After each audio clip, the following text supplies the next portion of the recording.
Okay, greetings. Here we go. We're talking about something called arithmetic series, and then we're going to talk about something called sigma notation.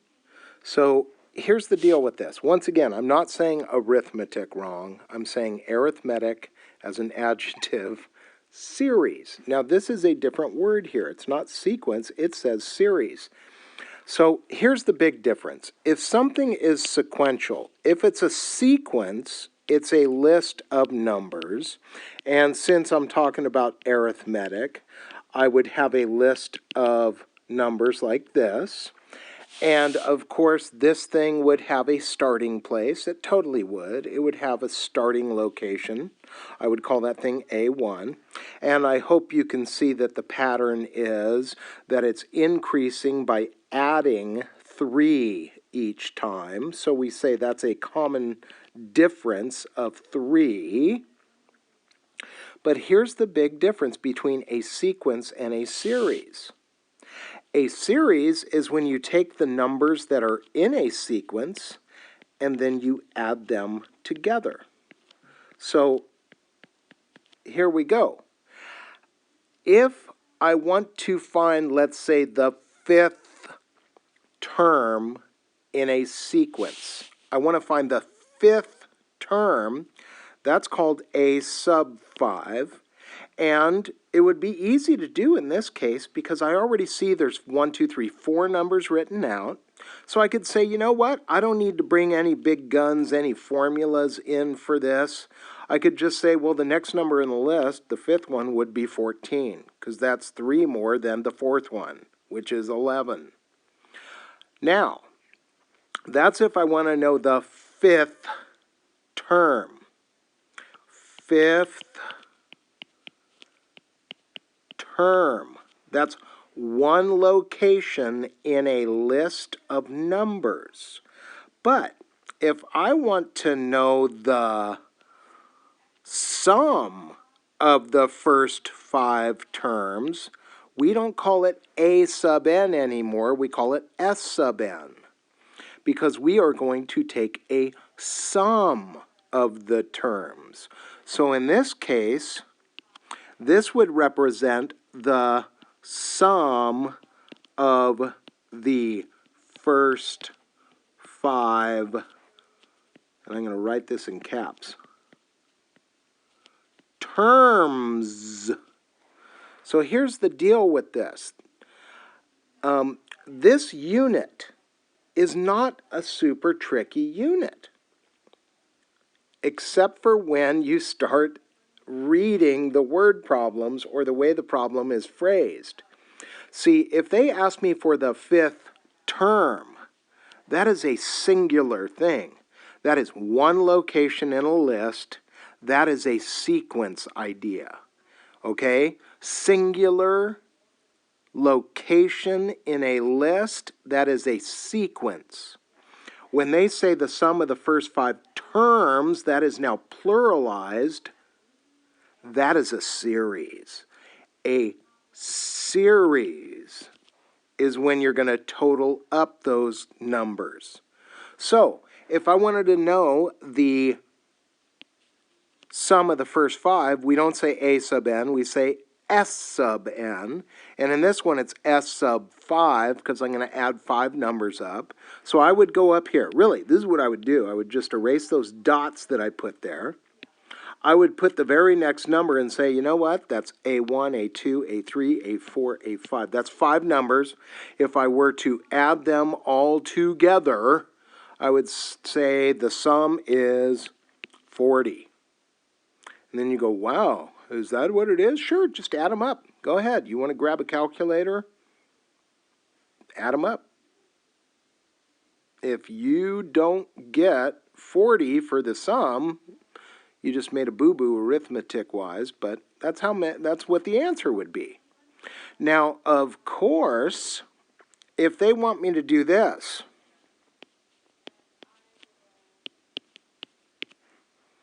what is the sum of the first 50 numbers? Now, that's a big question. That is something I don't want to do on my calculator, so there must be an easier way. And guess what? There is an easier way to do that. When you want to find the sum of the first 50, totally you can do this. So let me just recap though. When we started learning about this stuff, when there's commas in between the information, come on, red pen. When there's commas in between the information, it's called a sequence. But what we're going to do now is we're going to look at it with plus signs between the stuff. We're going to call that a series. So, like I said, this is not super hard stuff to do, but nobody is going to, when you guys get to the test, here's the part that's going to be sneaky. I'm not going to tell you exactly, hey, this is a sequence, this is a series. You should know the difference. So here we go. Let me just kind of get into this thing right here. Let's suppose I give you a list, and I say something like this.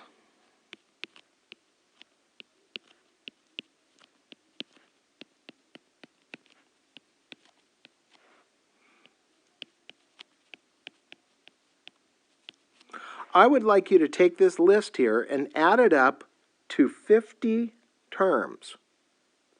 Now, if I said to 5 terms, that would be super easy. I could just write out 2 more and I could add them up. In fact, if they ask me for like 5 terms, I'm just going to write them out and add them up. But if they say something like 50, 60, 100, 200, there's got to be a faster way. And there is. So I'm hoping that when I go through stuff, you guys are actually taking notes, because I want to break this down for you now. Just like with a sequence, there's an nth term definition. Well, this is the formula for adding up the first n terms of something. So this is called the arithmetic series formula. So we go arithmetic series formula. And yes, you should have this in your brain. You should make a flashcard of this, because I keep trying to say, in the real school world, all of this stuff would have to be memorized. And in AP Calc, I know that you're going to have this stuff memorized. So please don't fight me on it. Make some 3x5 index cards as we introduce formulas, right? And then let me show you how to use it. Well, it's pretty easy to use this. What's my A1 value? Well, it's 3. I can do the same stuff. It's arithmetic. I go, ooh, there's A1. It looks like they're increasing by 5 each time, so D is 5. How many total numbers do you want me to add up? Well, I can add up any amount you want. I can add up all 50. So this is when you probably want to go grab your calculator. So at this point in time, if you don't have your calculator with you, pause this and then come back. I'm going to do this because I left my calculator across the room, so I'm going to be right back. Uh-oh. So here we go. I'm walking across the room to grab my calculator. And now I have my calculator. Okay. That was too funny. All right, here we go. Let's plug it in, because that's all we're doing. By the way, it's not a sequence, so we use capital S 50. So that would say the sum of the first 50 terms. And that would be 50 divided by 2 times 2 times A1 plus n minus 1. So n is 50, so n minus 1 is 49 times D. And D is 5 in this example. So what do we get? Well, let's do some math here. I'm going to grab my calc and say, well, 2 times 3 is 6. And then I think that's 245, but man, I don't want to chance it. Whoops. Yeah, that's 245. So I have 245 right there. So I go, hey, what's 245 plus 6? That is 251. So inside my parentheses, I have 251.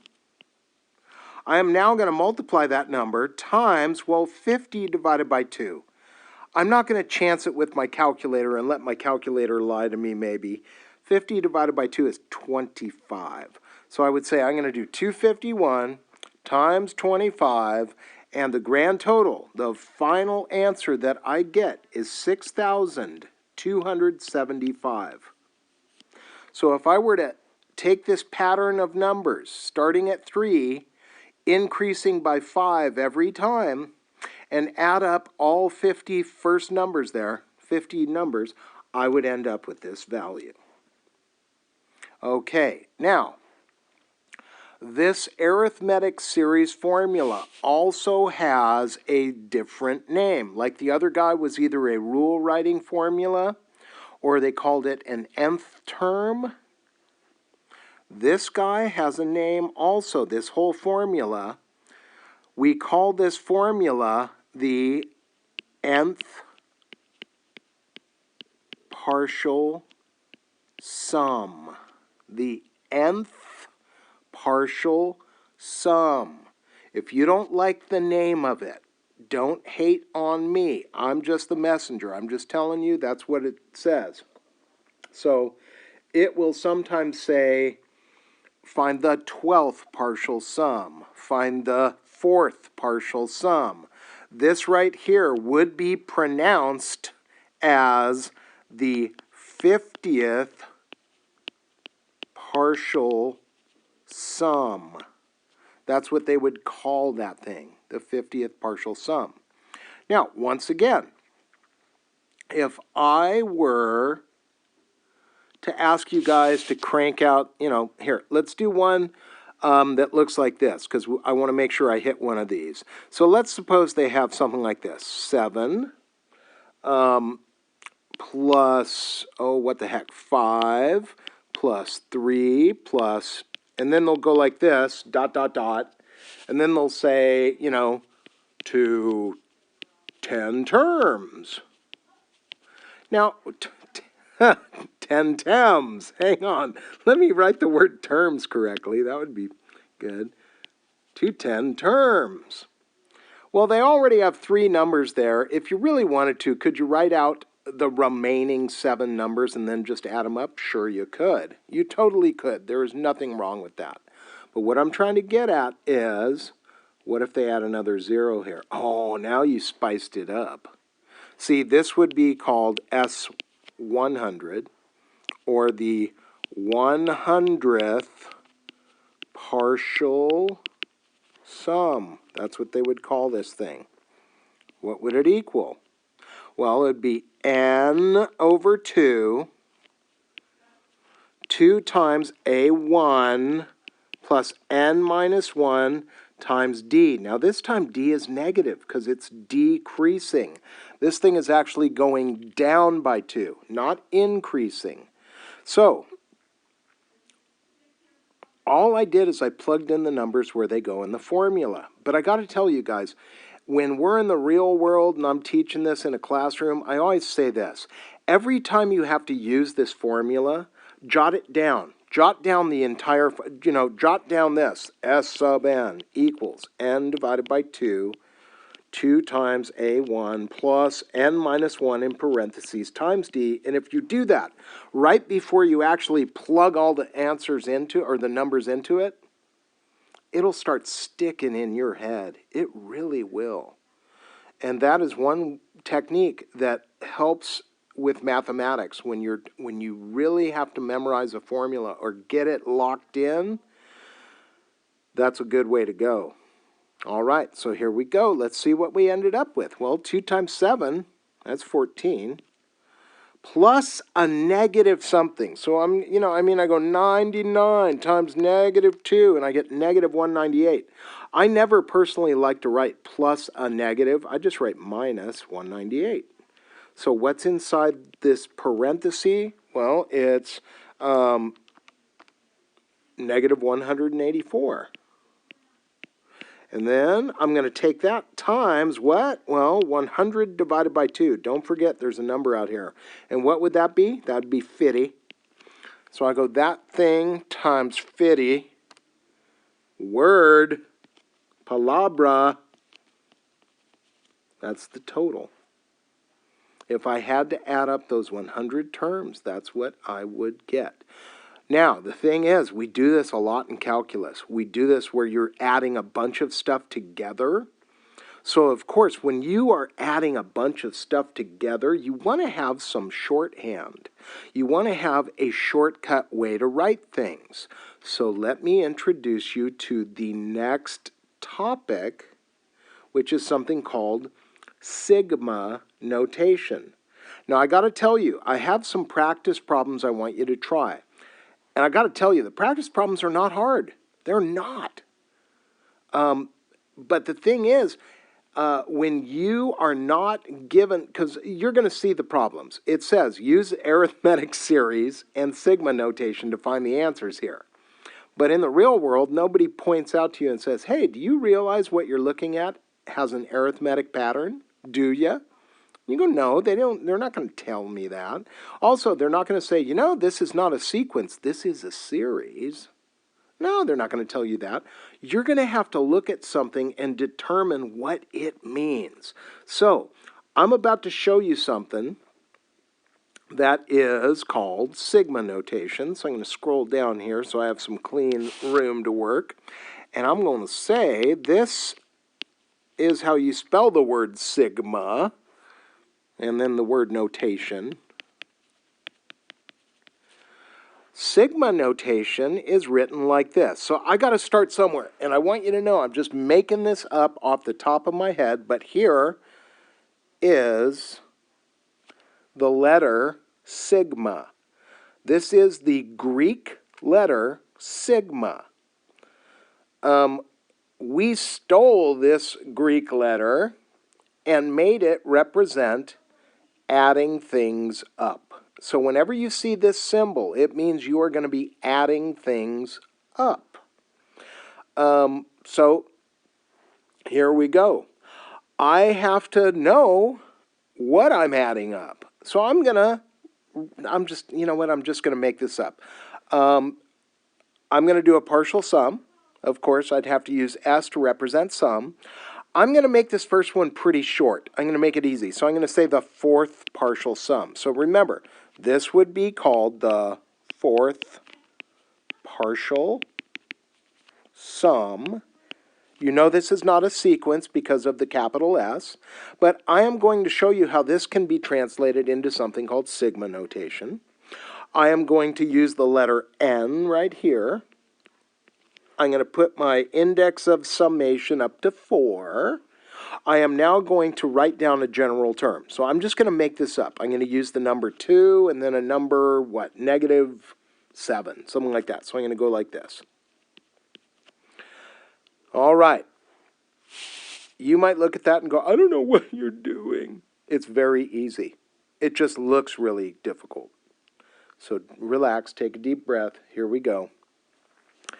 This guy right here, this dude right here, all it means is start by plugging in 1 for n. That's all it means. Put a 1 where the n is. So you go 2 times 1, take away 7.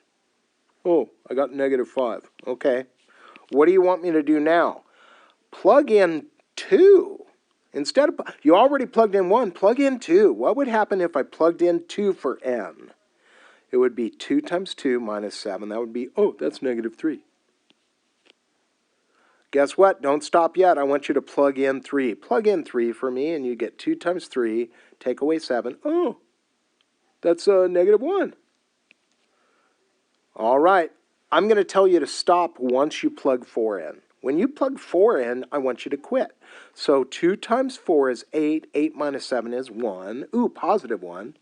So guess what? This is what this told me to do.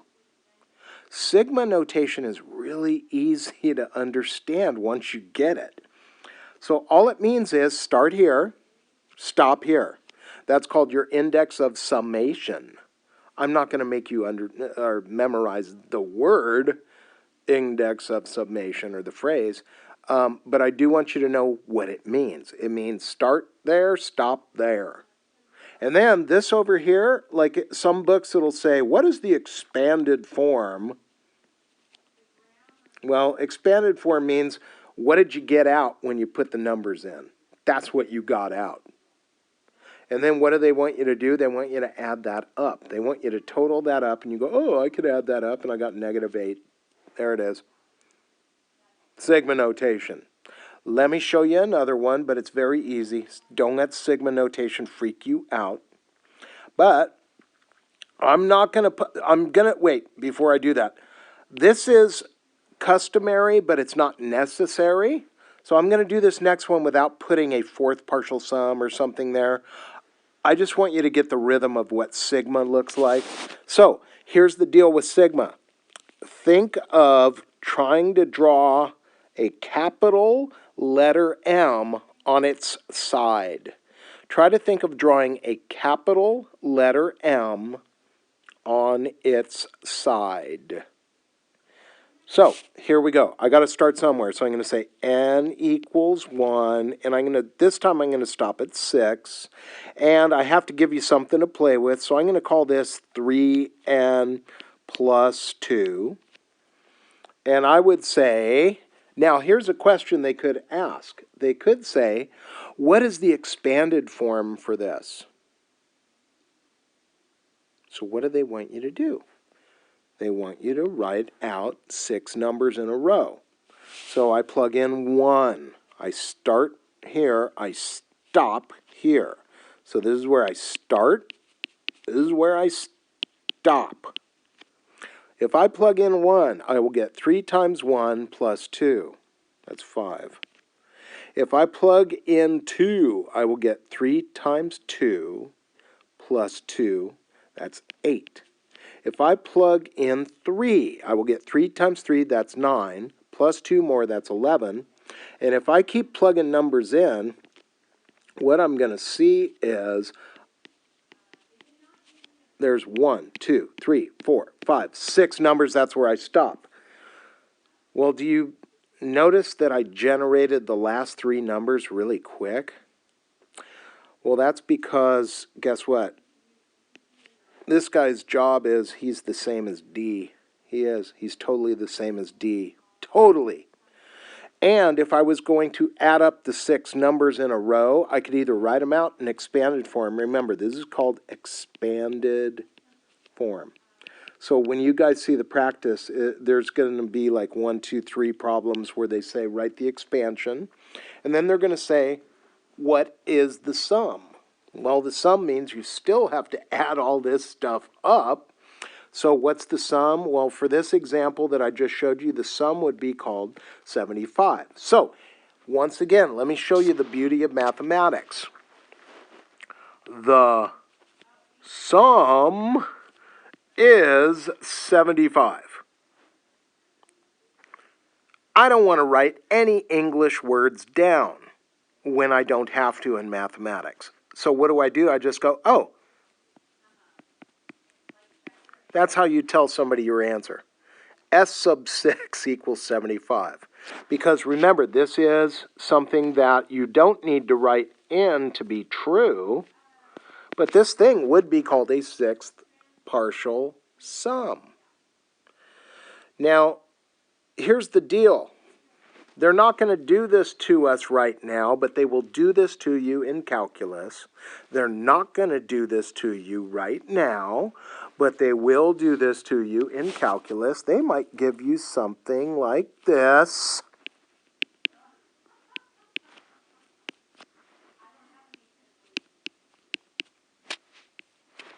And they'll do n equals 4 to 7. Well, guess what? That means you would plug 4 in to start with. I don't plug in 1 always? No, just to make sure you get this. This would be where they want us to start. This would be where they want us to stop. This is where they want us to start and stop. So I'm just giving you a heads up. If I plugged in 4, I would get out 22. If I plugged in 5, I would get out 27. If I plugged in 6, I would get out 32. If I plugged in 7, I would get out 37. And I would stop because this is the 4th, 5th, 6th, and 7th term. Now, I'm not going to be doing that to you because I'm also not going to show you how to add, subtract, multiply, this kind of stuff. I'm not.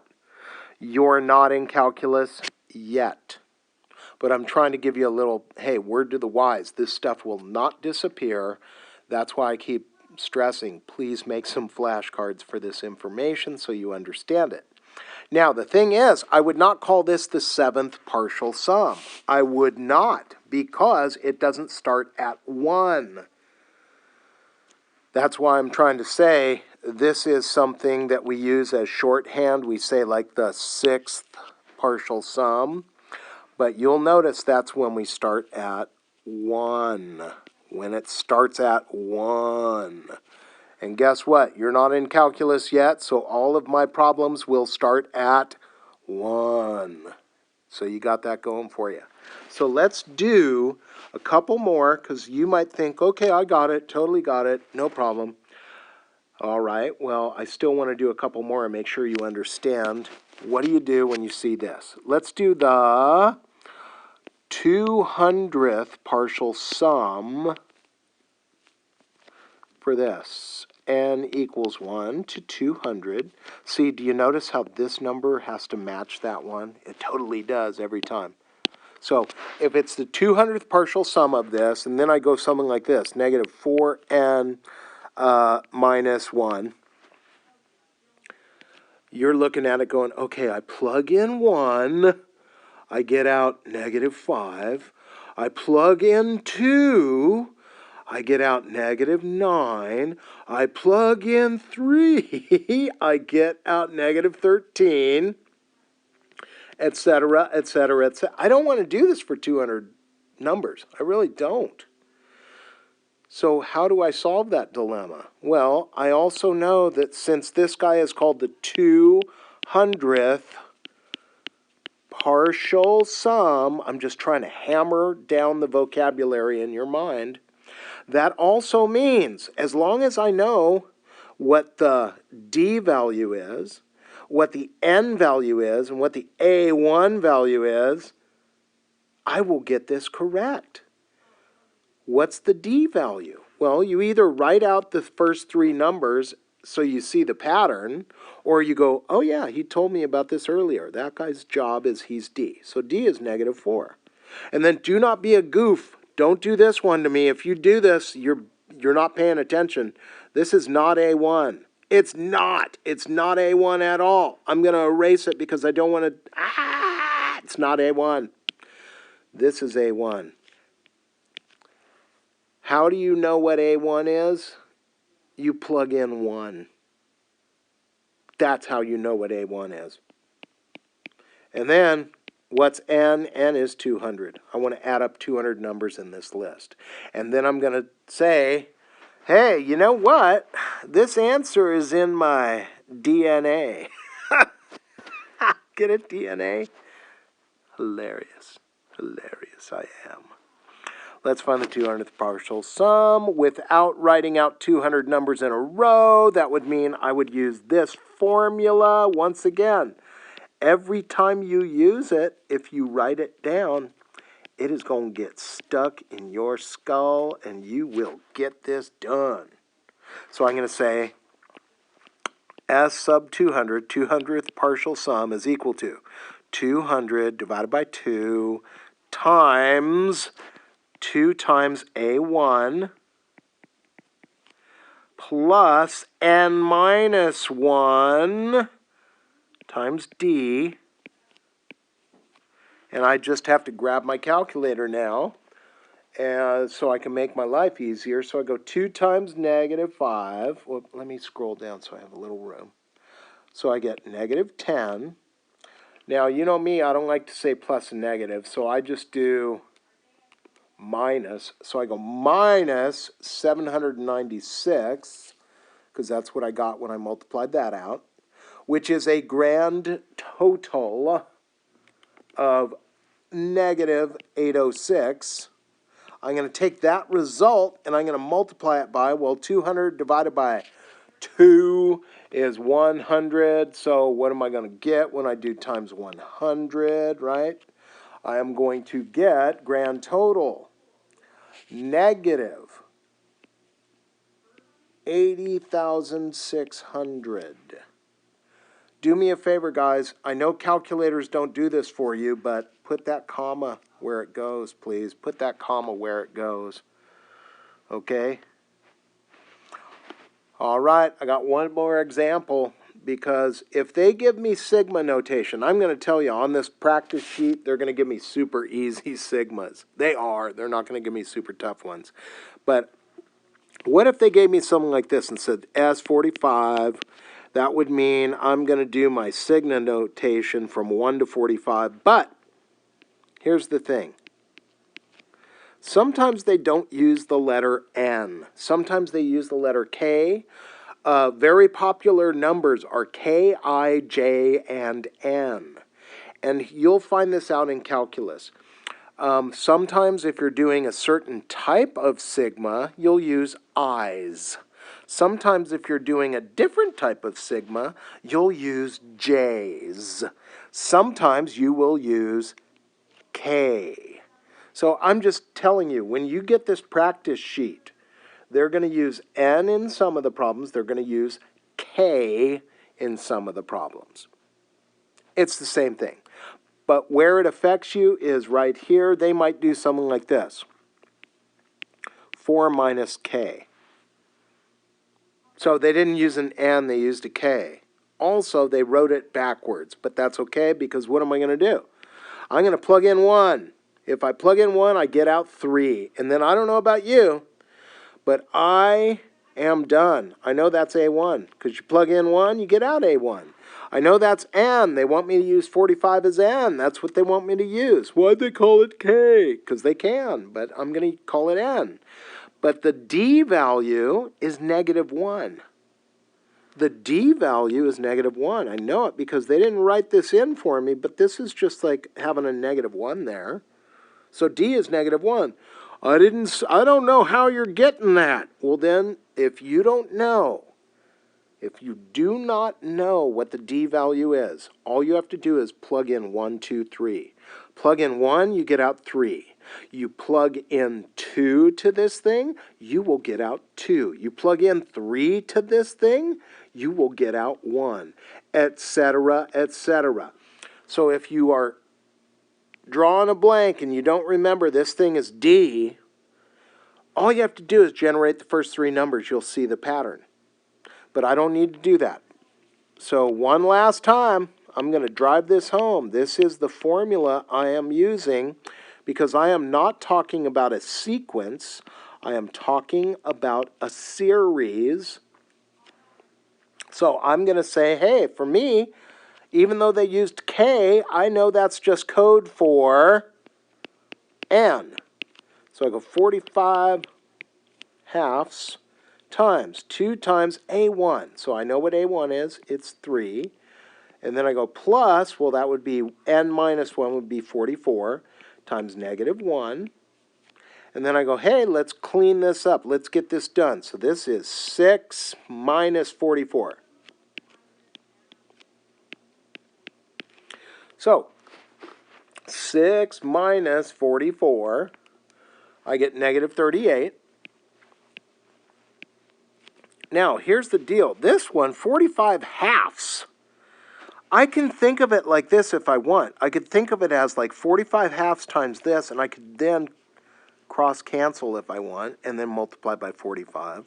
Or I could just punch the whole thing in my calculator and hope for the best. My suggestion is this. Always be careful. Treat it like a one number. Put it in parentheses so you get 45 halves times negative 38, and then you will achieve the correct answer, which is negative 855 for this particular example.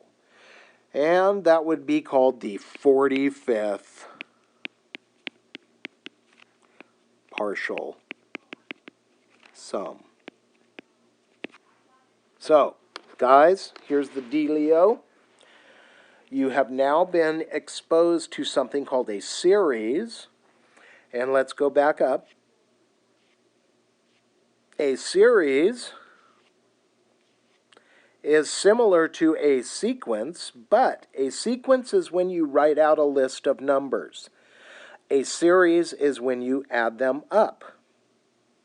So for sequences, all of our formulas start with a sub n. That's sequence talk. For series, all our formulas start with s sub n. That is series talk. Know that.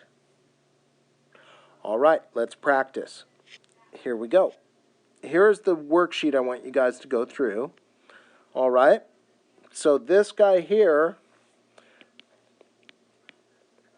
is unit 5 or so. Oh, you know what? I'm just not going to write that because I don't remember off the top of my head what I call this. I think it's, forget it. Anyway, here's your first sheet. And as you can see, they ask you for expanded form and the sum. Then they give you this stuff, which I tried to illustrate for you. Whoops. Which I tried to illustrate for you. Blah, blah, blah. See, to like 50 terms, you want to use the formula to do that. But for like problem 8 or 9, 8, you might not want to. I don't know. You write out 5 terms, add them up, but they gave you variables there, so watch out. Watch out. They put a little spice, a little spice, a little flavor. Oh my God, what is it doing? A little flavor in number 8. Anyway, there's the practice problems. And then look, they gave you 2 word problems at the bottom. They did. Now, on those word problems, I rounded to the nearest whole number. So on these ones here, please round to the nearest whole number. And then here's your answer key for those. So please pause it, take a picture, and then here's the answer key. Take a picture. Check your work. Okay, that's it. Bye-bye.